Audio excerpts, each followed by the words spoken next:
Hello everyone, let's paint up the MG Tallgeese II weapon. New Type is a fast and reliable source of Gunpla supplies in the US. For my fellow Canadians, our Gamma Hobby offers the largest stock of kits, tools, and paints. I will be painting up this beautiful MG Tallgeese II, which I bought years ago on a trip to Japan before I had a painting space, and so only sanded and built it, hoping to paint it one day. In this video, I will show you from start to finish how I paint up the weapon.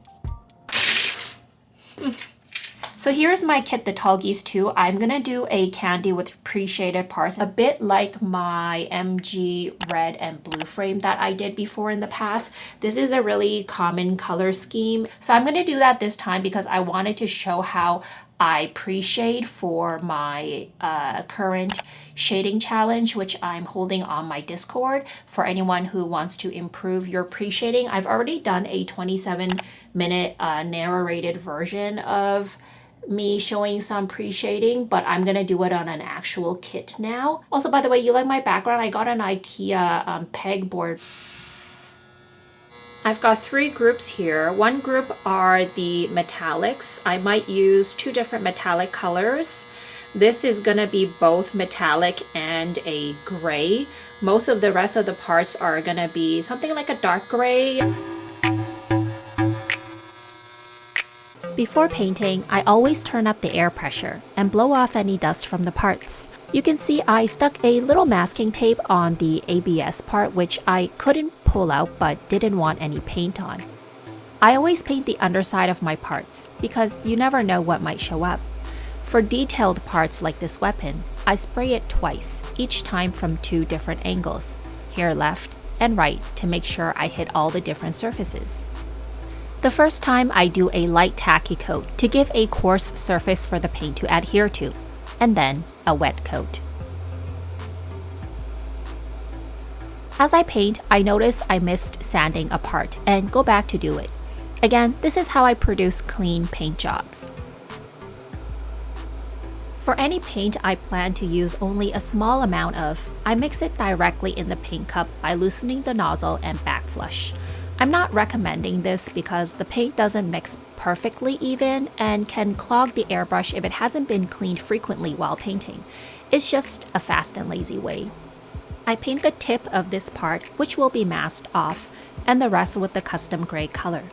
If you are interested in more details on my painting techniques, I have a very comprehensive airbrush tutorial on my channel.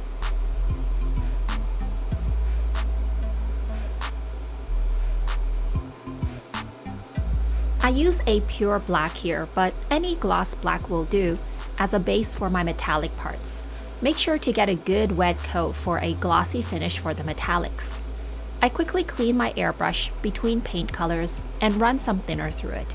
If possible though, it's best to disassemble and clean the airbrush to prevent clogs and spitting. Okay, so now I'm gonna go about trying to shade these parts. Parts like this is gonna be really easy.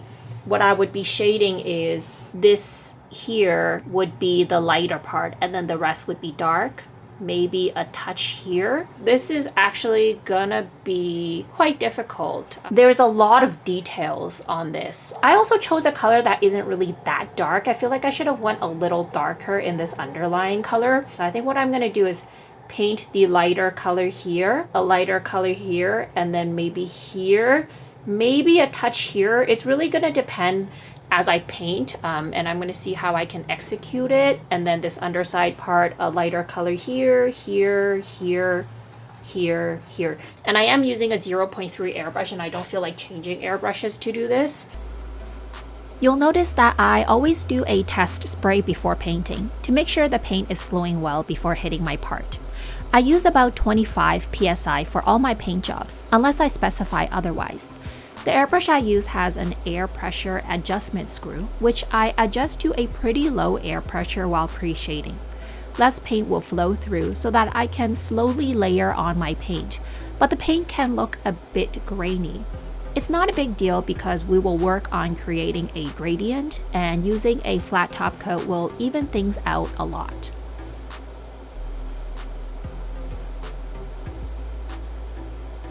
I shade in a circular motion because it's a lot easier to control than trying to run a straight line up and down the weapon. I then work my way out and around the initial circle to fill in the part, leaving the edges a bit dark, which creates the shading effect.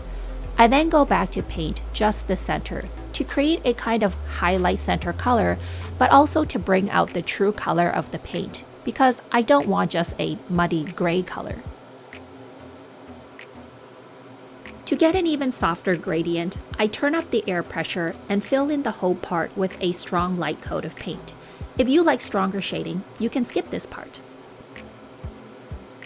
Midway progress report here. First of all, it's been a really long time since I've done pre-shading, but also Bandai kits. I completely forgot. When you pre-shade, you should try to, if possible, assemble any parts that are like a really uniform part. Usually those are two things. One of them is the weapon, which I forgot. The other one is the helmet. This has a big, like chicken horn. Say if this helmet were two parts and usually they're connected in the center. In this case, this is not going to apply, so I don't have to do the pre-shading on the helmet as one piece, but I should have done that on this weapon.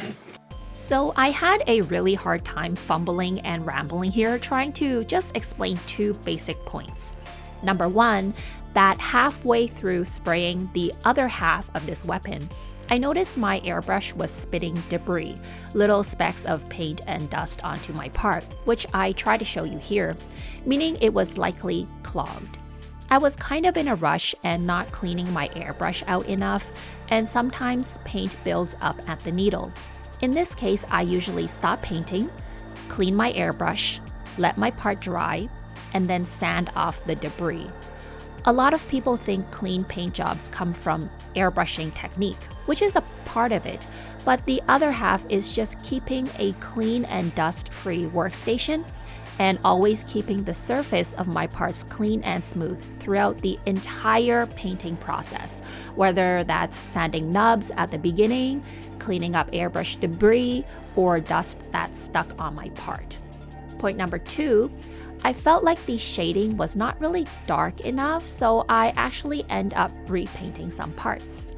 And then on top of that, I was just looking at this, and I had originally kind of intended to just paint all of this the same color, but I was thinking it would look really nice if actually this top part were a separate color from this bottom part. And so because I'm going to be repainting this anyways, I think I'm going to go a lot darker, having kind of like the bottom of the weapon a slightly darker color and the top a lighter color. This is why it's really usually best to test colors on spoons. I usually always do, but I'm just like really in a rush to get a video out. When I sand off debris, you don't need to go all the way through with a 400. I'm actually not trying to get to the bottom layer of the actual plastic. I want to just kind of get the surface of this part cleaned up. You're just trying to get that upper layer of paint because it's just a little bit of debris. And normally it would be best to wait to do this after the paint is completely dry. I've kind of sanded these edges too much, but it's fine because I'm going to repaint this whole piece anyways. If you even want to try and not have to repaint it, but just sand off the debris, I would wait until it's fully cured, and then you might have a chance to be able to just slightly sand off the debris without having to repaint anything. And actually, normally, if you want to get off the debris, I would start off with something really light, like this 2000 sanding sponge. This goes for any chipping. If you drop the piece, there's splatter or whatever, you wait for the part to at least partially dry and then just sand it off. The really nice thing about doing this build kind of really in small steps and making a video out of it is I can show you all of these mistakes that do happen along the way. What's more important about this hobby is not trying to be perfect, but I think what's important is knowing how to fix the mistakes, but also having the patience to fix those mistakes if they're important to you and you like to have a clean build.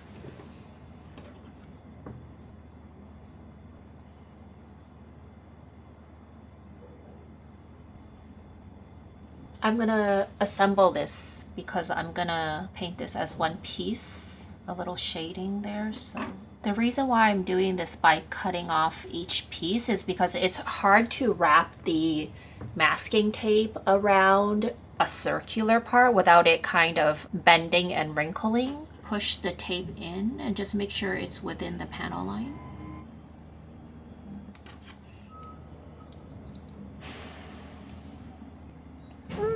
And then I'll be painting this metallic. After masking, it's best to paint on the same day. I try not to leave masked parts overnight before painting because the tape can lose its adhesion and lift a bit when painting, causing the paint to overflow into the masked part. This is the part I chose to assemble as a piece and repaint a darker color, this time a black. If you are new to shading, try to visualize how you will shade each piece before painting. I highly recommend practicing on lots of spoons first, and then junk parts, if you have any, before doing your actual kit. A bigger kit and round parts will be easier to practice on, like an SD Xeon kit. Once you get the hang of it, it's actually really fun to do. If you are interested in more footage of my painting process, I have a fully narrated, uncut version of this video and more available on my Patreon. These extended videos are intended to help you see my entire build and painting process in real time and offer more advice than these shorter YouTube videos. Watch out for the slow motion of my airbrush spitting. I check the airflow here, see if the needle or nozzle is a little clogged, sometimes paint builds up there, and notice the paint is not flowing well, so the airbrush is clogged. In this case, I usually disassemble my airbrush to clean it. You'll notice the paint flows a lot better now. No more spitting. To be honest, I was quite rushed with this whole build and basically waited for a problem to happen before cleaning. I decided the spitting could be covered up with a proper coat of paint and don't choose to sand it here. For small paint problems like this, I usually don't sand. The sanding off imperfections is usually for dust or bumpy debris that can't be covered with paint. A lot of people asked me what metallic I used on my last RGRX 78 II build, which I think I flashed too quickly in the last video to see. For both my last kit and here, I used the IPP Iron Silver. IPP is a Korean brand, but honestly any iron silver with fine pigments will look about the same. I do a bit of shaded metallic here and use the Gaia Premium Silver plate for a secondary metallic color. Before we continue, haul time! Let's unbox a recent order I got from my sponsor, Argama Hobby, where I get my kids' tools and paints. I made a pretty big order. Before I open the box, which is like as big as me here, there are 2 kits in here which I will not show you on camera today. It's a little special video idea I have in the future. I normally really don't order that many kits. I'm not like a kits hoarder. The only kits I kind of have a lot of in my backlog are like resin kits, which are really hard to find. My point is I usually don't get that many big packages. So when this came into the house, Cookie was like, well, what is that? As I mentioned before, Argama Hobby has a warehouse option where you can keep your orders with them until you reach a certain amount to get free shipping. So I've got a few orders in here and I can't always remember what I ordered in the past. So oh my goodness. Oh yeah. Kind of remember what I ordered now. Look at how thick my stack of invoice is. Goodness, my God! I ordered a bunch of builder's parts. When I painted up my MG Tallgeese II, I changed out the spikes. The spikes on original Bandai kits tend to be really kind of like short and stubby. I got 2 of the MS Spike 1. Also got a bag of the MG versions. The builder's part emblem I actually used this size for my MG Sazabi shield. I also used this to replace the emblem for my SH Studio TriStar Zaku. I use these all the time, especially if you build resin kits. They're not going to come with this. It's just going to usually be the decals. Hey, I did get another MG. These don't seem to have a particular size. A bunch of action bases. I want to take more action shots. This is for a pretty wide range of kits. I got 2 of the ones with like 3 bases. I got another MadWorks glue, but this is black. I got so much stuff. Enamel thinner. All of the Gundam artifacts from the 2 sets that they have.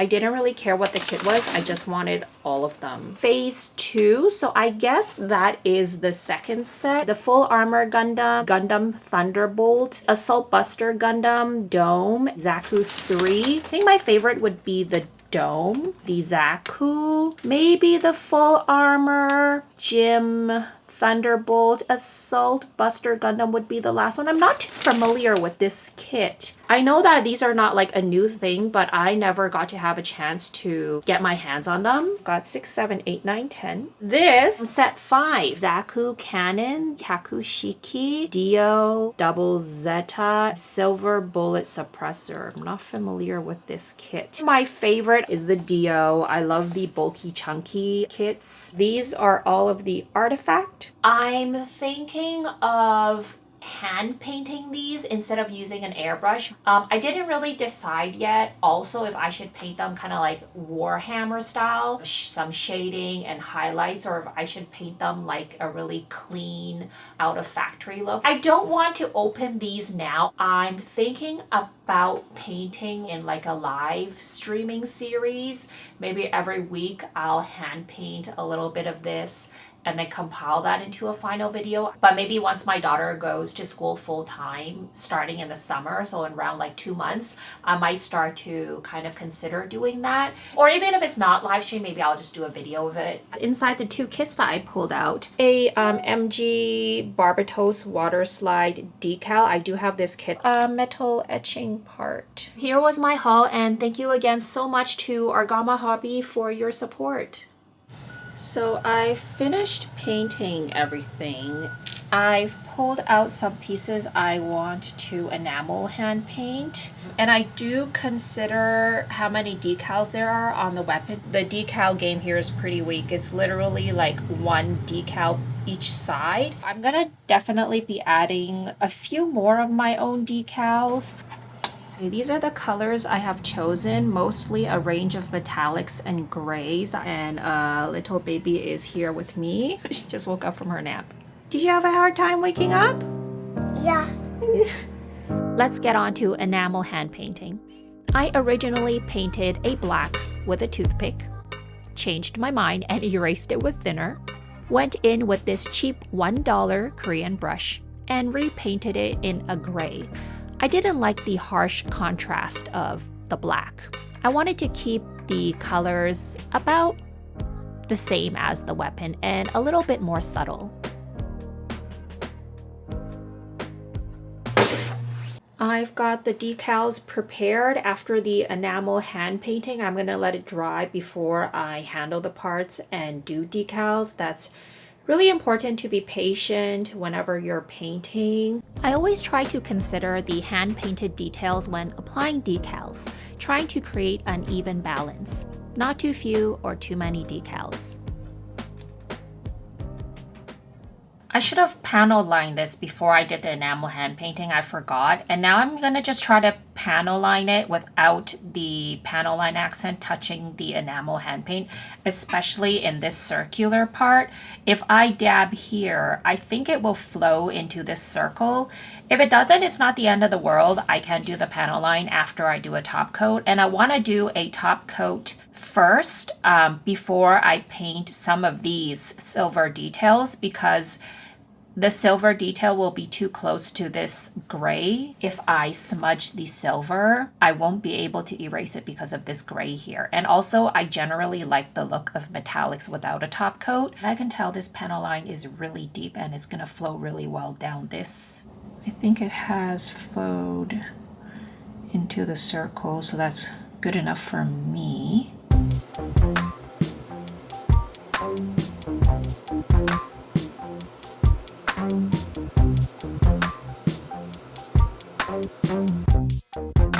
While I do prefer the look of metallics without top coat, even a glossy top coat, I don't always hand paint metallics after top coat because it's a bit more work. I did it here because the part I planned to paint with two different enamel colors were too close to each other. If you'd like to learn more about enamel hand painting, I have a very comprehensive video on my channel. Notice that I decided not to paint the circular part here because I know a joint part will move around that a lot and the paint would most certainly chip. Between every color and whenever the paint on the brush feels a bit dry or thick, it's best to do a quick clean in thinner and twirl the brush to dry on a tissue, trying to keep the tip sharp and pointy.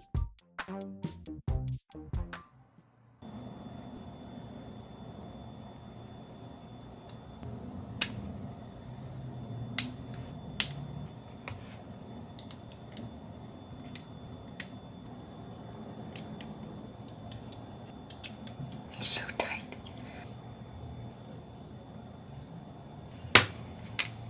Oh, so cool.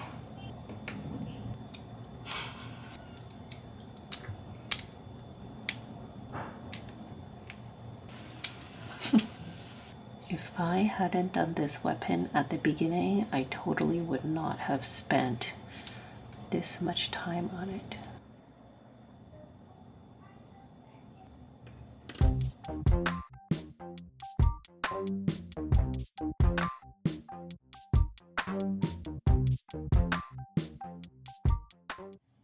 Did you know that 60% of viewers are not subscribed? If you enjoy my content, the easiest way for you to support this channel is to become a subscriber.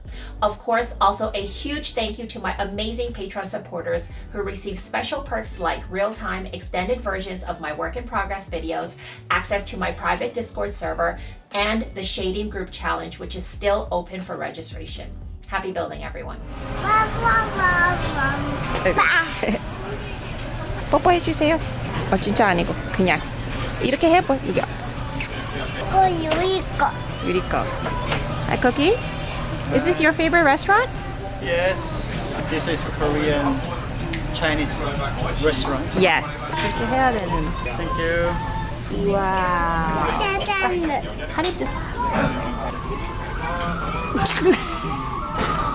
Oh my god, action. 유리 보고 있다. Thank you.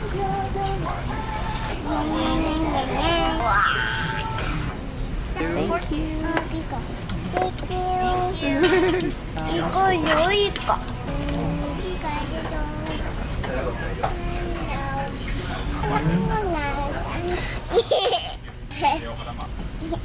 누구지?